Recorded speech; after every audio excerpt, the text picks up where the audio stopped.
Minggu lalu, kita telah membahas mengenai isi laporan hasil teks observasi, meliputi yaitu ciri-ciri laporan hasil observasi, fungsi laporan hasil observasi, dan saat ini kita akan masuk kepada bagian yang kedua, yaitu mempelajari struktur laporan teks hasil observasi, meliputi bagian dan bagaimana gagasan pokok untuk meringkas dari sebuah teks laporan hasil observasi. Oke, untuk tidak memperpanjang waktu, kita langsung saja. Di sini, saya menampilkan teks mengenai pembelajaran di masa COVID-19 atau masa COVID. Silakan di screenshot, anak-anak screenshot. Untuk teks ini nanti sama-sama kita akan melihat strukturnya itu seperti apa. Oke? Oke, slide yang kedua, silahkan di screenshot. Oke, sudah. Silahkan screenshot yang ketiga. Oke, kita langsung lanjut ke struktur. Jadi, dalam struktur teks laporan hasil observasi ini ada 3. Yaitu yang pertama, ada pernyataan umum, atau definisi umum. Yang kedua ada aspek yang dilaporkan atau deskripsi perbagian atau penjelasan nanti. Nah, selanjutnya adalah deskripsi manfaat. Seperti apa? Mari kita lihat pada keterangan. Yang pertama kita bongkar dulu mengenai apa yang dimaksud dengan pernyataan umum atau definisi umum, yaitu berisi pendahuluan atau pengantar hal yang masih bersifat umum mengenai objek. Oke, objek teks kita tadi mengenai teks COVID-19 atau pembelajaran pada masa pandemik COVID-19. Maka hal itu masih kita akan membahasnya masih dalam bersifat umum. Yang kedua, deskripsi bagian berisi uraian detail mengenai objek yang disampaikan. Kita akan detail dari penyebab COVID-19 tadi apa dan upaya-upaya apa saja yang akan dilakukan oleh pemerintah. Dan yang ketiga yaitu manfaat, berisi atau manfaat informasi tadi dalam kehidupan. Seperti apa? Mari kita bongkar. Dalam teks tadi itu ada 9 paragraf. Jadi saya di sini hanya akan membongkar 6 paragraf saja karena itu sudah cukup mewakili dari setiap paragraf yang ada di dalam teks laporan hasil observasi. Kita bongkar dari strukturnya. Oke, kita mulai dari paragraf pertama. Di dalam paragraf pertama, di saat dunia pendidikan tengah menghadapi masalah cukup sulit, di antaranya kurikulum 2013. Oke, anak-anak bisa melihat di sini kurikulum 2013. Hal ini masih bersifat umum. Mengapa? Karena di sini tidak dijelaskan secara rinci mengenai kurikulum 2013 itu seperti apa. Oleh sebab itu, paragraf pertama, bagian yang masih bersifat umum pertama kali adalah kurikulum 2013. Setelah itu, di sini dikatakan lagi pendidikan yang baru, Nadiem Makarim tentang Indonesia Merdeka Belajar. Yang kedua yang masih bersifat umum adalah Merdeka Belajar.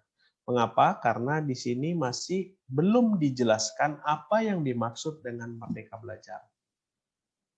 Apabila dalam paragraf ini dijelaskan mengenai Merdeka Belajar itu seperti apa dan tahapan-tahapannya seperti apa, maka Merdeka Belajar tidak dapat dikatakan sebagai pernyataan umum.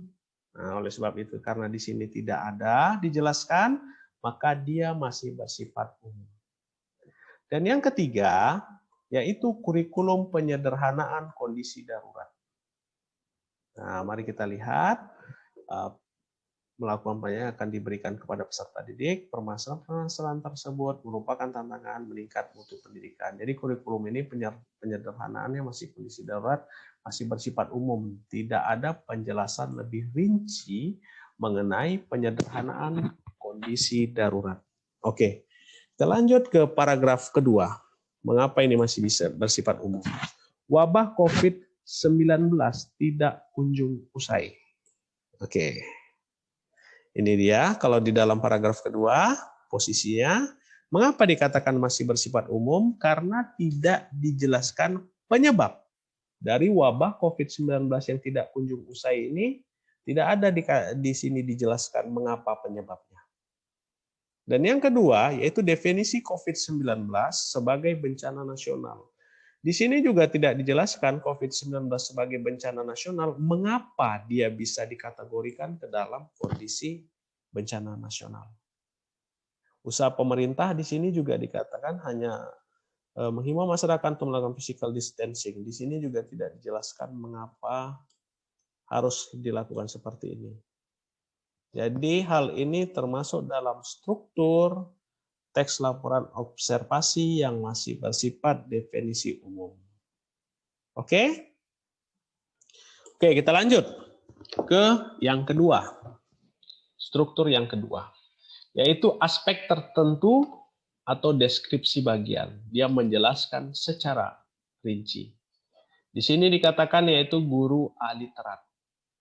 Apabila hanya guru aliterat saja tidak ada penjelasan, maka ini masih bersifat umum.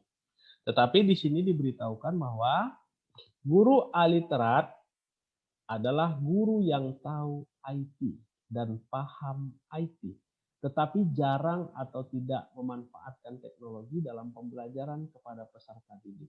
Guru ini hanya terpaku dalam pembelajaran di dalam kelas. Di sini dijelaskan deskripsi mengenai guru aliterat. Oleh sebab itu ini termasuk ke dalam deskripsi bagian. Oke, selanjutnya.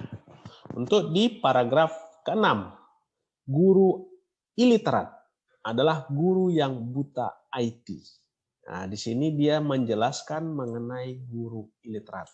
Kurang lebih penjelasannya sama dengan paragraf ke-5.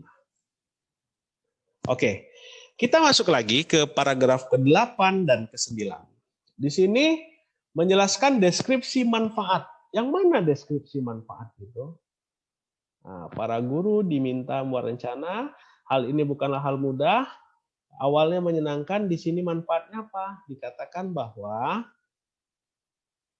pembelajaran yang biasa berubah dengan penyesuaian dari kondisi. Karena dahulu pembelajaran tatap muka, setelah berubah menjadi daring, maka ada perubahan suasana dan iklim pembelajaran. Jadi di sini dia memberikan deskripsi manfaat dari pembelajaran daring.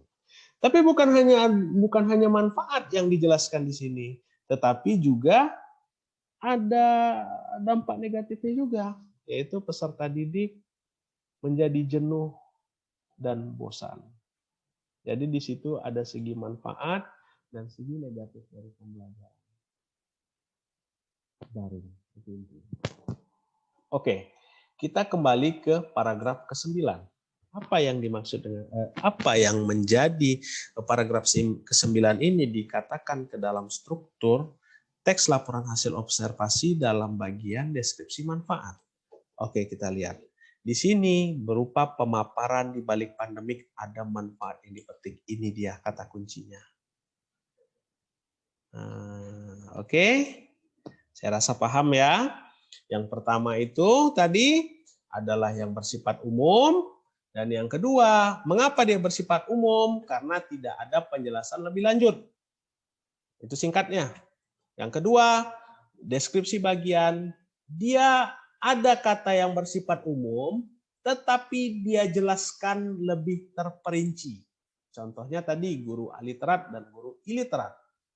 Oke, kita masuk ke deskripsi manfaat. Di dalam deskripsi manfaat, dia menjelaskan manfaat yang didapat dari, kalau kebetulan karena konteks kita ini pembelajaran daring, maka dia jelaskan di sini pembelajaran daring.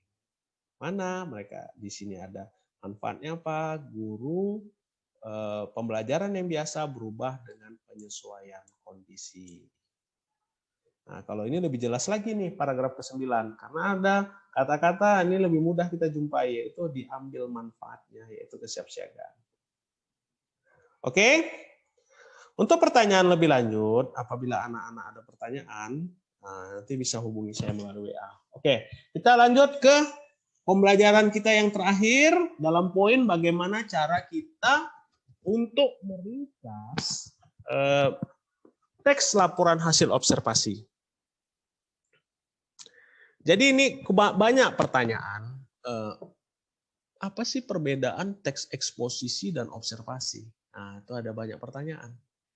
Jadi eksposisi ini dan eksposisi dan observasi sama-sama dia melakukan pengamatan, tetapi perbedaannya kalau observasi dia tulis konten atau isi di dalam teks itu apa adanya sesuai dengan yang dia lihat.